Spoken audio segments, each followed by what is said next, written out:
What is up, everybody? It is the Lemons Are Us here, and today I'm here with another video for you guys. It's just a basic, simple video, and it's going to be a tutorial on if statements, for loops, and while loops. And I'm going to be talking about really the differences between these loops in a way that hopefully you guys can understand.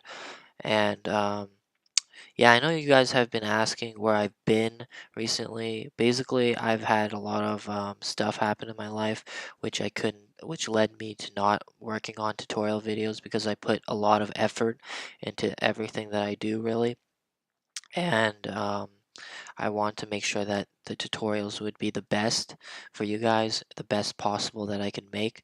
So now that I'm back, hopefully we can do that, and I'll be starting a whole new series that I'll explain at the end about game development, where I can answer any questions you have scripting related wise, and we can really delve deep into what makes a good game, including its structure and player retention, which is also very important, if not the most important thing in your game, and whatnot. So let's get started here with our tutorial.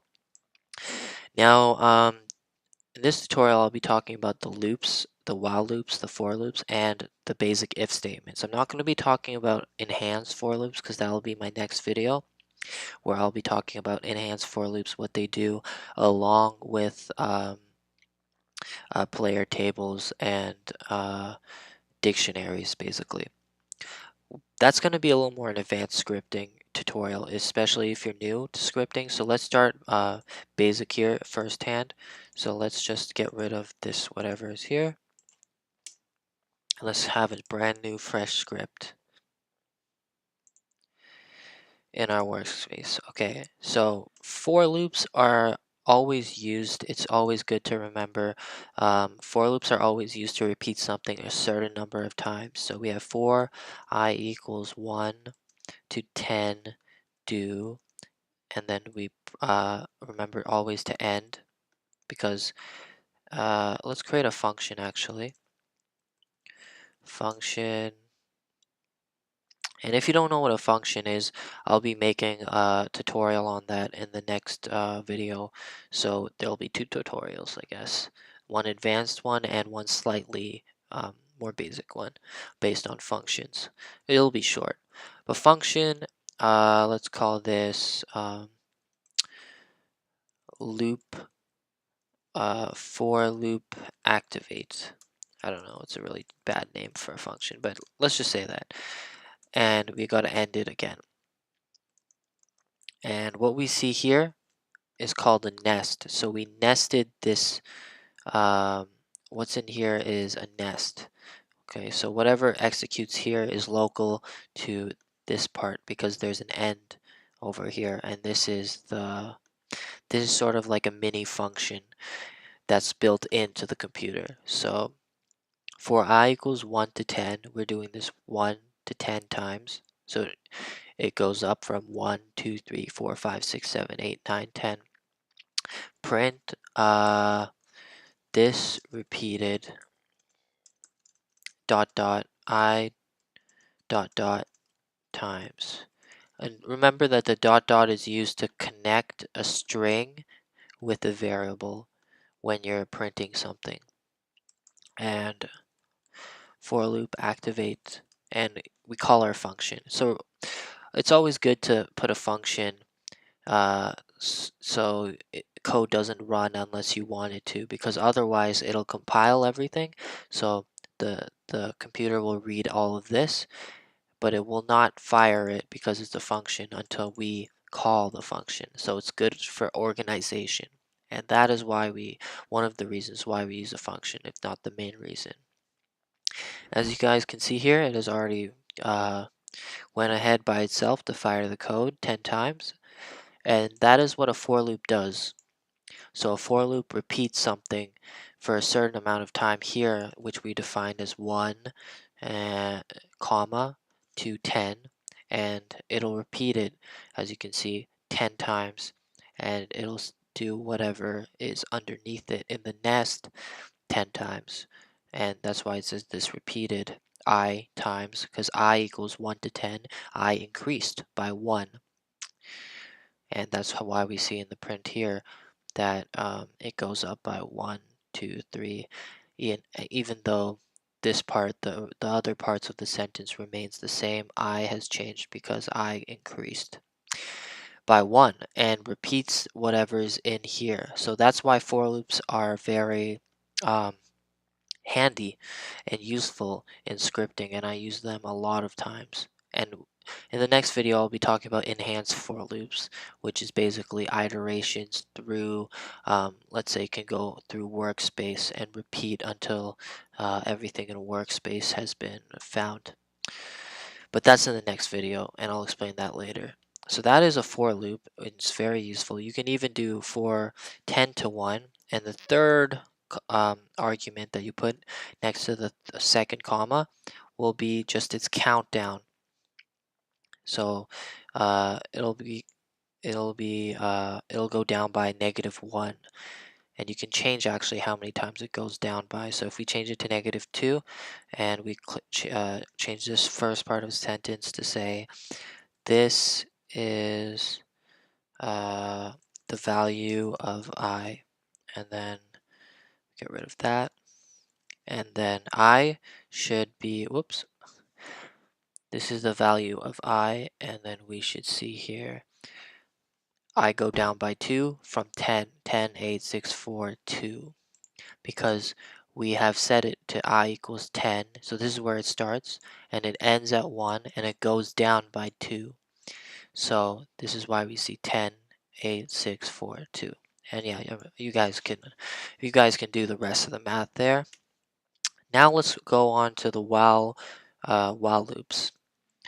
So a while loop is used to check a conditionality. If a condition is met, and if it is met, then it fires code which is nested below it. So we have let's change our function name to while loop activate.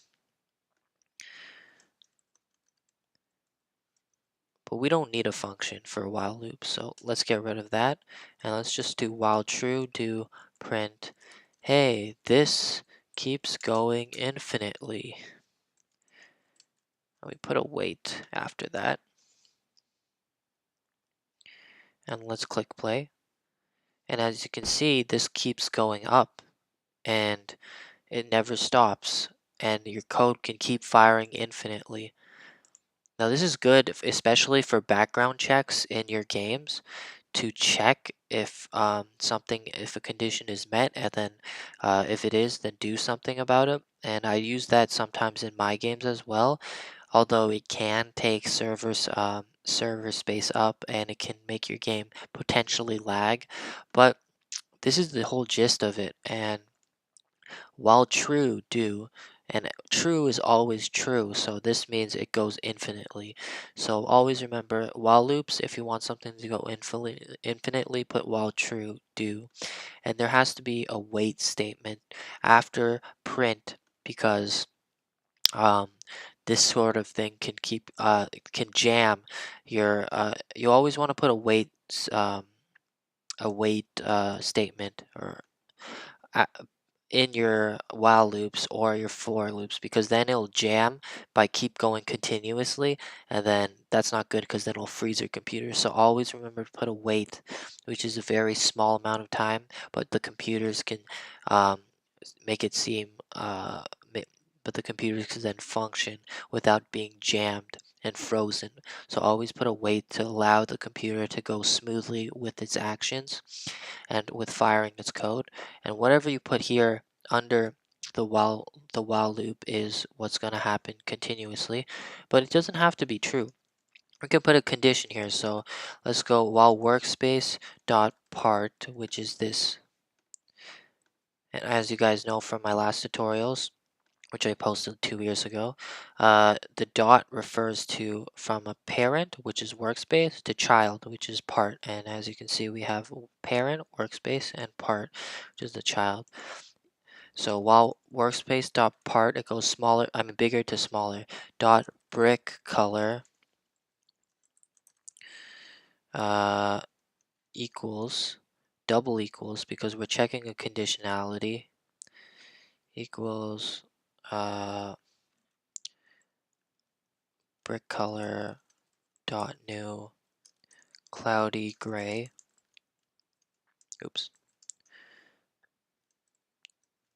Do. Hey, this keeps going infinitely. No. Yeah, we can do that. But we'll change this to, hey, this brick color is cloudy gray. Okay? And let's click play and we should see how that works out in our game. Oh, my bad. It's case sensitive, so you always want to make sure that the color here is completely matches what you typed in there, which I didn't.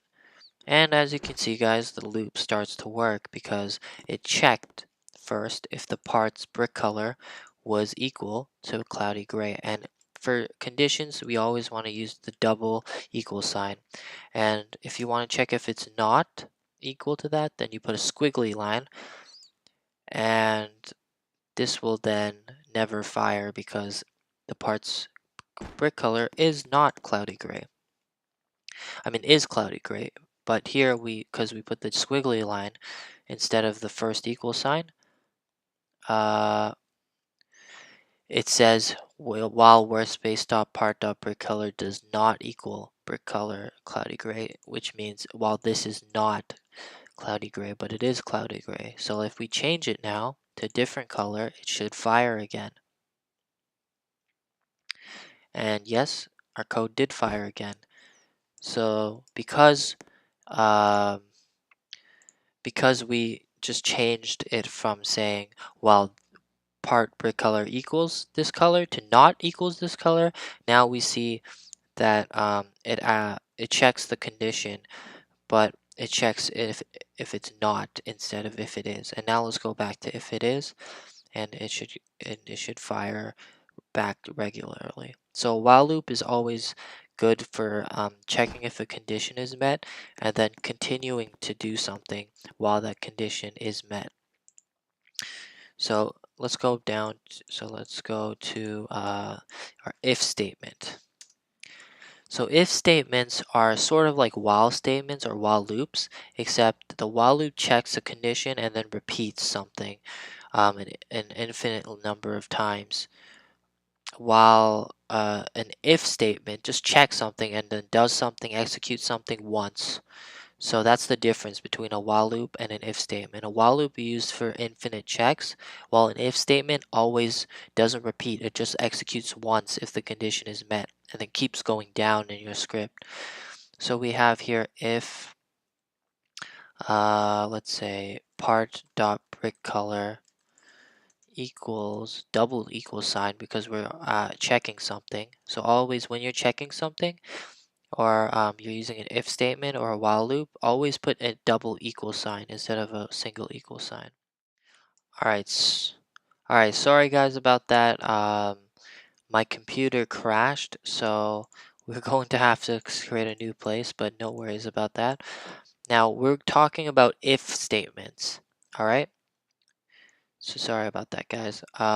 So if statements are basically like while loops, except a while loop checks something an infinite amount of times, while an if statement checks something once and then continues down with your code without repeating whatever was in below the while loop. So let's go create a new script. And we have an if statement. So an if statement checks something once and then fires whatever is below it. So it doesn't repeat anything. An if statement and if statements are very useful, especially if you're trying to check if something has a condition and then you fire whatever is below it.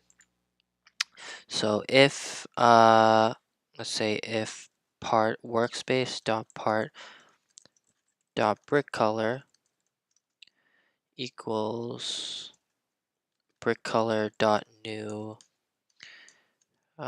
really gray, I don't know, what is it called, medium stone gray,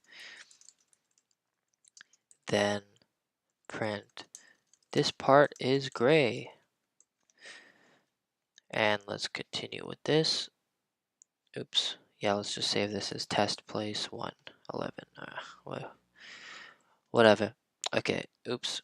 So here we have if workspace dot part dot brick color equals brick color, and we put the double equal sign because that means just to check if something is there. And here we have this part is gray, so it fired it for us, which is great. So our script worked because if workspace part dot brick color, which is talking about this because it's workspace dot part and its brick color is medium stone gray, double equal sign because we're checking something, we're asking is it. So if workspace dot part dot brick color equals brick color dot new medium stone gray, because it's not one equal sign, because this would be setting it to medium stone gray, but here we're just checking, so we put the double equal sign. Brick color is not one, it's double for if statements and while loops.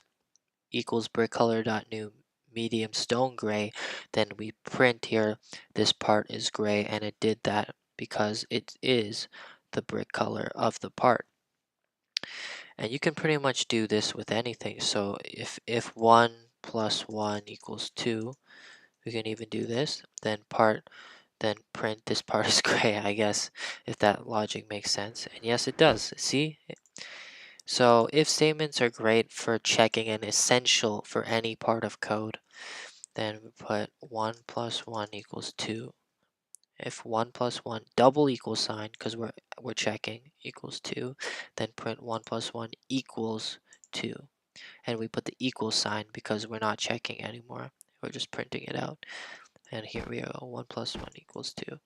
So that is an if statement, and it fires whatever's below it, and it checks for here if this condition is true, and then it fires below it. And that is an if statement, and I hope you guys enjoyed this video. I'm going to be uploading way more videos in the future. I know I've been taking a little hiatus lately, but I'm coming back, guys, and I'm coming back with more game development uh, uh, tips and just whatever I've studied and found in my observations. I'm going to bring that out for you guys to also um, study for yourselves and make the best games that I can. So if you enjoyed this video and you want to keep seeing more, please, I really appreciate the likes and subscribes. And I just want to thank you guys for your patience and understanding. And yeah, I'm back now, and I'm going to be publishing more videos every single day about game development and about player retention and whatnot. And no one can stop us. And hopefully you guys can even surpass me game development wise. So yeah, that's it, guys. Thanks for watching. Peace.